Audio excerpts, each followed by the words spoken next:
मैं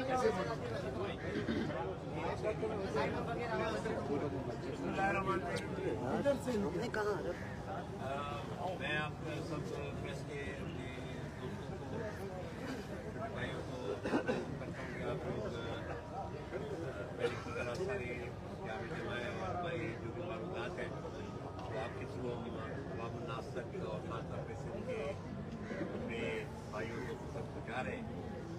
आज ये हमारा मुत्तहदा जो ऑपोजिशन जो हमारी चार पार्टीज, अगर जीडीए को हम बनाएं तो जीडीए की हमारी 5 पार्टीज और हमारे जो दीगर इत्तेहादी हैं उन समेत आज हमारी AUI के दोस्तों, जमात इस्लामी के दोस्तों और PTI के दोस्तों के साथ, हमारी MKM हकीकी के दोस्तों के साथ हमारी मुलाकात हुई है और इसके अंदर हमने आज काफ़ी मुशावरत की है कि आइंदा आने वाले दिनों के अंदर बोगस सिलेक्शन और नेट सिलेक्शन हुए उसमें हमारा लाहेमत क्या होगा। काफ़ी मुशावरत हुई है। इससे पहले तमाम जमातें अपने अपने तौर पर जब से 8 फरवरी का इलेक्शन हुआ है उस वक्त से तमाम जमातें अपने अपने तौर पर एहतजाज कर रही थी। GDA ने अपनी जो 12 फरवरी की मीटिंग के अंदर जो डिसाइड किया था, हमने उसके बाद 2 बड़े धरने दिए, एक पीर साहब की क़यादत में जानकरों में और एक फिर मोरों में साईं शाह साहब की क़यादत में। उसके अलावा हमारे GUI के दोस्त भी मुसलसल तकरीबन 2 हफ्तों से मुख्तलिफ मुकामात के ऊपर धरने भी दे रहे हैं। उन्होंने बॉर्डर को भी ब्लॉक किया है, सिर्फ पंजाब के बॉर्डर था, और उसके अलावा भी उनकी काफ़ी जगहों पर उनके धरने भी हुए हैं उनकी जगहों के ऊपर। इसी तरह हमारे PTI के दोस्त भी जो है ना वो भी उनकी भी एहतजाज मुख्तलिफ जगहों पर पाकिस्तान के अंदर रिकॉर्ड हो रहे हैं। और जमात इस्लामी ने भी अपने कराची के अंदर जो है अपनी हमारा जो कॉमन ग्राउंड है ये मिलने का, वो के अंदर 2024 के अंदर शायद पाकिस्तान की तारीख के सबसे आप कहेंगे धांधला वाले जो इंतखाबात थे 2024 के, उसके ऊपर हमारे जमातों का चलता रहा है। लेकिन आज भी इससे पहले हमारी आपस में मुशावरत होती रही है, जिसके अंदर साईं शाह साहब से रिमादन शेख साहब की भी, हाफिज नईम साहब की भी और राशिद साहब की भी मुलाकात होती रही और सबका ये ख्याल था कि जी हम GDA के तमाम दोस्त जो ऑलरेडी यहाँ पे बैठे हैं जिसके बारे में आप जानते हैं, और हम लोग सब मिल के इस एहतजाज को एक मुनज़्ज़म अंदाज में लेकर आए। चूँकि काफ़ी अरसे से ये बात चल रही थी कि जब असेंबली का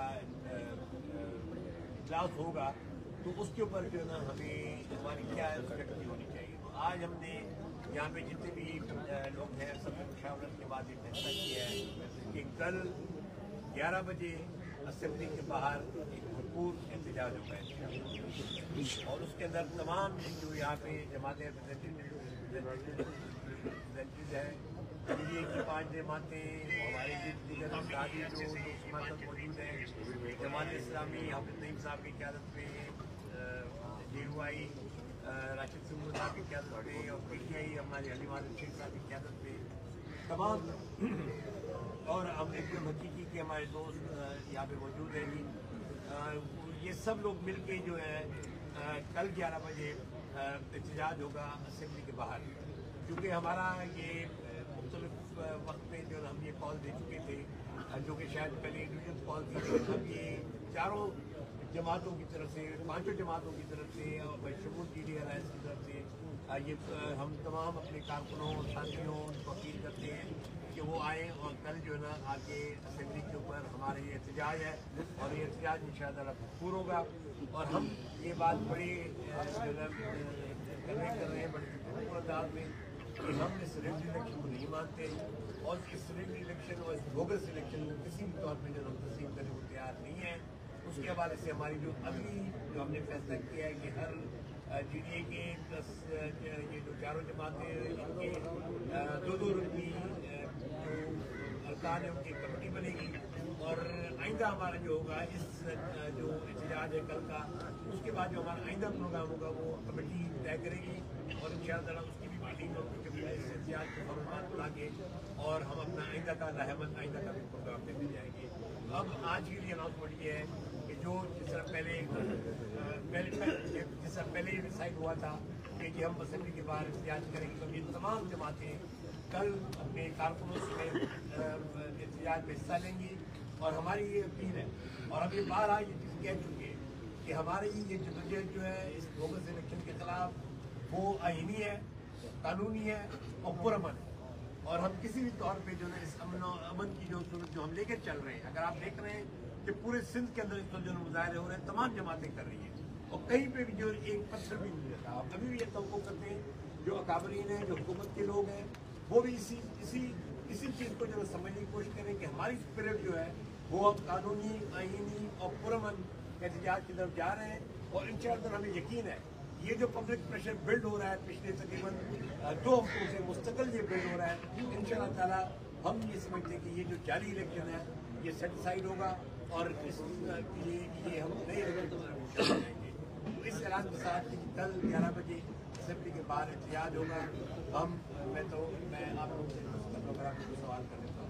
भाई साहब, ये फरमा दीजिए कि जैसे आपने कहा कि कल एहतजाज का फैसला आपने जाहिर है पहले भी था और आज तो बाज़ाब्ता हो गया, लेकिन आज सईद गनी ने यही सवाल हुआ था, उन्होंने कहा उसका भरपूर जवाब भी दिया जाएगा और आप जो एहतजाज कर रहे हैं असल में हमसे नहीं, जिन्होंने आपको आसरा दिया था उनसे एहतजाज करने का आपको हक है।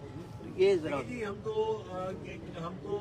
किसने आसरा दिया, किसको आसरा दिया और किसको उन्होंने आगे लाके खड़ा किया, वो तो तीसरा वजाहत कर चुके हैं, सब लोग वजाहत ठीक कर चुके हैं।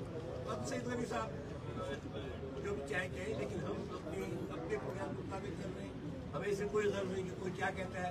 हमारा एक प्रोग्राम है मुस्तकिल चल रहा है, इंशाल्लाह कल भी आप देखेंगे कि भरपूर इंशाल्लाह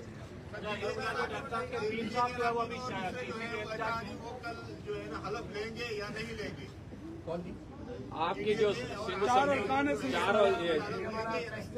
9 इनके हमारे जितने भी अरकान हैं, चाहे PTI की या जमात इस्लामी के, PDA की, जो भी अरकान है कल वो हलफ नहीं उठा रहे।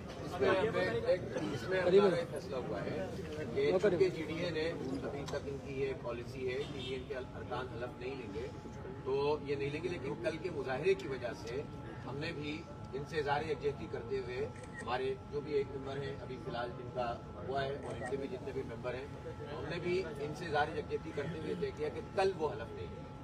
अच्छा, ये बताइएगा कि जो है पीर साहब हैदराबाद में जलसे के बाद वो किसी भी एहतजाजी मुजाहरे में जलसे में शरीक नहीं हुए और कल भी नहीं। ये कहा जा रहा है, पिछले खबरें ब्रेक की है, मीडिया में चली हुई है कि पीर साहब जो है किसी भी एहतजाज में शरीक नहीं हुए। तो बात सही है?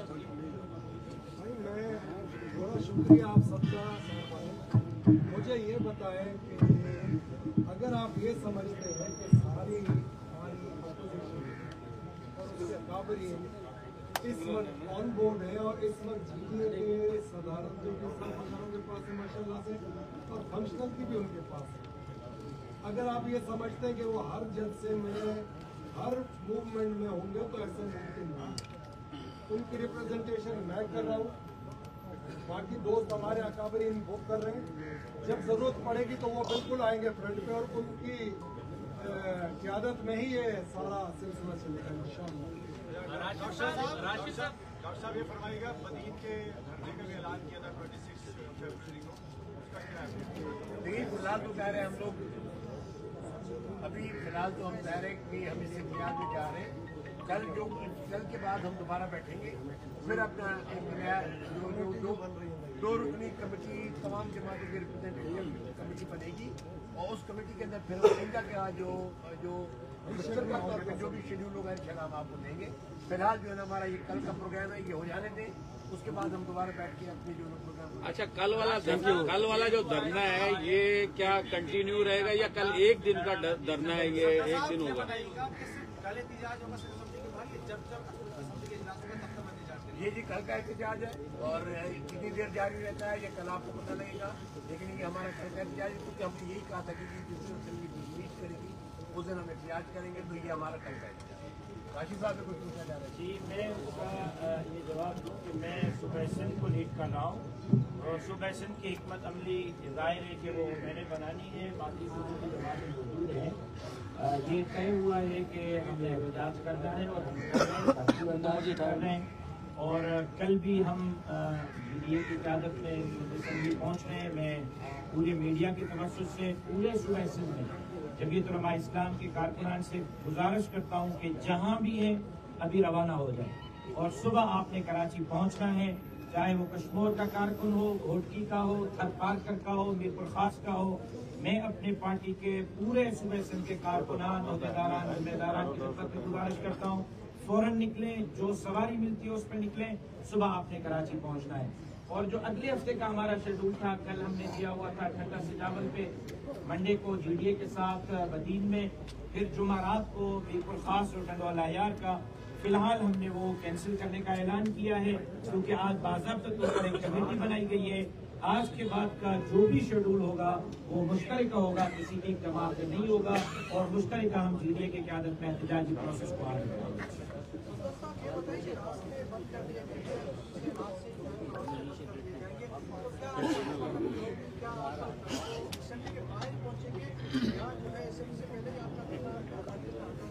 देखिए जी, सबसे हमने कहा कि हम पुरअमन हैं। अगर वो कोई रखना डालते हैं तो उसके मुताबिक हम एक्ट करेंगे। जब वहाँ पे हम पहुँचेंगे, जब कंटेनर जहाँ होंगे तो फिर देखेंगे और कंटेनर के बाद हम क्या करते हैं। लेकिन बहरहाल हम ये बार बार इस बात की तरकीब पिछला भी करते रहे। हमारे क्योंकि दीगर जमाते हैं भी बार बार हम पुरअमन हैं। अब उनको जो है थोड़ा सा सोच लिया कि अवाम उन्नास की जो नफरत है एक दिन कर लेंगे, 2 दिन कर लेंगे, 3 दिन कर लेंगे, लेकिन आगे चलकर हम हुकूमत भी कर लेंगे। क्या हुकूमत का सारा वक्त जो है कंटेनर लगा के हमारे एहतजाज खत्म नहीं होगा। हम जो है बोगस इलेक्शन के खिलाफ निकले और हम भरपूर अंदाज में निकले हैं। जिस अंदाज में हमारी तमाम जमातें यहाँ जो बैठी हैं, उन्होंने भरपूर जो है ना उसकी मुखालफत की है। हम इस चीज़ की मुखालफत अपने कहीं बिल्कुल करते रहेंगे और जब तक जो है ये बोगस इलेक्शन का जो नतीजे में जो कायम होने वाली असेंबलियाँ हैं, जब तक जो है ना मैं इनमें जो ये जो हमारा इंतजार जो जारी रहेगा, जब तक हम जो अपने जो अहदाफ है उसको हासिल नहीं करेंगे।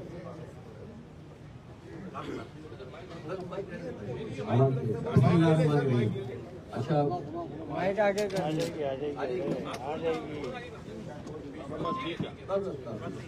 बिस्मिल्लाहिर्रहमानिर्रहीम। मैं कौम शुक्रगुजार हैं जनाब सदीजी फैकी साहब के, उनकी क़यादत में आज ये पूरी मीटिंग हुई थी। और जमात इस्लामी ज़ाहिर पहले दिन से जिस तरह से इस मैंडेट पे डाका पड़ा है, और मैं ख़ास तौर पर ये तज़किरा करना चाहूँगा कि शहर कराची में जिस तरह MQM जो रिजेक्टेड पार्टी है उसको मुसल्लत किया गया है और पीपल्स पार्टी और MQM में बंदर बांट करके सीटें तकसीम की गई हैं, और पूरे सिंध में जिस तरीके से धांधली और धांधला हुआ है उस पर हम सब का एक इत्तेफाक है कि इस धांधली को एक्सपोज भी करना है और इस धांधली के खिलाफ राय अम्मा को हमवार भी करना है और फिर आखिर जो है वो जमहूरियत को ही कामयाब करवाना है। और ये जो फिस्तायत के जरिए से और डाका डालकर मैंडेट पर कब्जा करके जो कुछ किया गया है, इसको किसी सूरत तस्लीम नहीं किया जाएगा। हमारी बात बहुत वाज़ेह है कि जहाँ जहाँ पर फॉर्म 45 ज़ाहिर कराची हैदराबाद में ज़्यादातर फॉर्म 45 हमारे पास मौजूद हैं, PTI के पास मौजूद हैं और जमात इस्लामी के पास। वोट तो जमात इस्लामी को और PTI को ही पड़ा कराची में, जहाँ तक और हैदराबाद की मैं बात करता हूँ। ज़ाहिर जो अदर दिन शहरों के जो कुछ हुआ है वो तो इससे भी बड़ा तमाशा था कि प्रिजाइडिंग अफसरों के जरिए से और कब्जा करके लोगों को निकाल के इस पूरे इलेक्शन को यरगमाल बनाया गया। मजमूई तौर पर हम इस पूरे अमल के खिलाफ हैं, लेकिन हम अपने शहर के एतबार से ज़ाहिर हमारा ये मौक़िफ़ है और PTI का भी हम एक दूसरे के साथ ताउन भी कर रहे हैं और ये ताउन का दायरा बढ़ रहा है और पूरी GDA भी अब इसमें और JUI भी इसमें अगर शामिल है तो हम कानूनी तौर पर भी ताउन का सिलसिला बढ़ा रहे हैं और इसी तरह से हम मुज़ाहिमत का और पुरअमन जमहूरी जो हमारा हक है एहतजाज का, उसका दायरा भी बढ़ा रहे हैं। तो कल इंशाअल्लाह ताला असेंबली पर हम एहतजाज करेंगे और उसके बाद फिर जो भी लायमा कमेटी तय करेगी उसके मुताबिक। मैं भी शुक्रिया अदा करता हूँ पगारो साहब का और साइंस शाह साहब का, इनकी वीडियो का। इन्होंने पूरे हमारे सिंध के 6-7 करोड़ अवाम के हकूक पर, वोट पर जो डाका डाला, कराची से लेकर कश्मीर तक, हैदराबाद से लेकर कोठी तक, उसको इन्होंने सबको इकट्ठा कर दिया। डाका कराची हैदराबाद के अलावा भी लाड़काना और पूरे तमाम सिंध के डिवीजन में पड़ा, लेकिन तरीका वारदात मुख्तलिफ।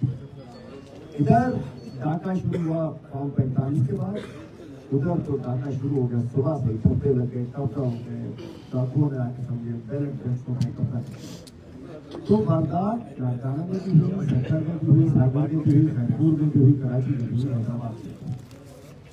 कराची हैदराबाद में सबसे पहला कलमा हक जो हाफिज साहब ने बुलंद किया, मैं समझता हूँ कि बड़े दर्द की बात की उन्होंने, जब उन्होंने बात कहा कि ये मैंडेट पीटीआई का था। अल्हम्दुलिल्लाह हमारी मेयर के इलेक्शन से ये कॉन्डिनेशन स्टार्ट हुई थी, उस पर भी डाका डाला था। मेयर इनका हक था, इनसे छीन के वो कहते हैं तजर्बा उनका कामयाब था। हम एक तो बात है एजेंडे पर पूरे पाकिस्तान में कि ये इलेक्शन नहीं था, फ्रॉड था, धांधली थी, उसके ऊपर हम तमाम जमातों से 3 जमातों से हर तरीके से बात करने को तैयार नहीं है। नून लीग पीपल्स पार्टी रहेगी और सूबा सिंध में तो एलडीएम और पीपल्स पार्टी ये मिले हुए हैं, इनकी जोड़ा कुश्ती है। ये इलेक्शन से पहले भी मिले हुए थे, ये इलेक्शन के बाद भी मिले हुए हैं। तकसीम हो रही है, हमारे सिंध के वसाइल आपस में तकसीम कर रहे हैं। तो इस एहतजाज को, इस मुजाहिमत को अदालतों में, रोडों पे, रास्तों पे पुरअमन तरीके से हम लेकर चलेंगे। और सिंध किसी की रियासत नहीं है, सिंध को रियासत बनाया जा रहा है, इसको इंशाअल्लाह नहीं बनने देंगे। और हम कराची में भी करते हैं, हैदराबाद में भी करते हैं, बदीन में भी करते हैं, जहाँ जहाँ जुल्म जाती होगा हम सब जो सब मौजूद रहेगा। इसके अंदर SUT भी है, JUI भी है, हमारी JDA तो है ही, LKOT की जो भी इस एजेंडे में जो आए, इन तीनों के अलावा जो आना चाहेगा उनसे वेलकम करेंगे। और हम समझ सकते हैं कि धांधली के नाम से जिसने भी बात की हम कल में हक का है। मैं बताता चलूँ कि पूरे पाकिस्तान में 180 सीट हमारी है, सूबा सिंध में 22 MLA की सीट हमारी है और 35-37 MPA की सीट्स है। या हमारी है, मैं शहरों में मैंडेट या इनका है, इनका तो शुरू से ही चुराई है। हम इंशाअल्लाह उनको माफ नहीं करेंगे, उनको चलने नहीं देंगे। अदलिया पे एतमाद है। हम सिंध हाई कोर्ट गए थे, जो कंफ्यूजन चल रही थी, हम सिंध हाई कोर्ट गए थे, 45 लेकर गए थे। उन्होंने इलेक्शन कमीशन भेजा, इलेक्शन कमीशन ने ट्रिब्यूनल भेज दिया। अदालत लड़ी जाएगी, लेकिन मुझे लगता है ये इलेक्शन चीफ इलेक्शन कमिश्नर अगर कोई कैरेक्टर वाला होता, जस्टिस फखरुद्दीन इब्राहिम ने 2013 में इस्तीफा दे दिया था। चीफ इलेक्शन कमिश्नर को आपने भी डिमांड किया, हम भी कहते हैं चीफ इलेक्शन कमिश्नर को इस्तीफा देना चाहिए। इलेक्शन कमीशन इस मैंडेट की चोरी में शामिल है और इसके ऊपर ये फ्री फेयर ट्रांसपेरेंट इलेक्शन कराना इलेक्शन कमीशन की जिम्मेदारी थी।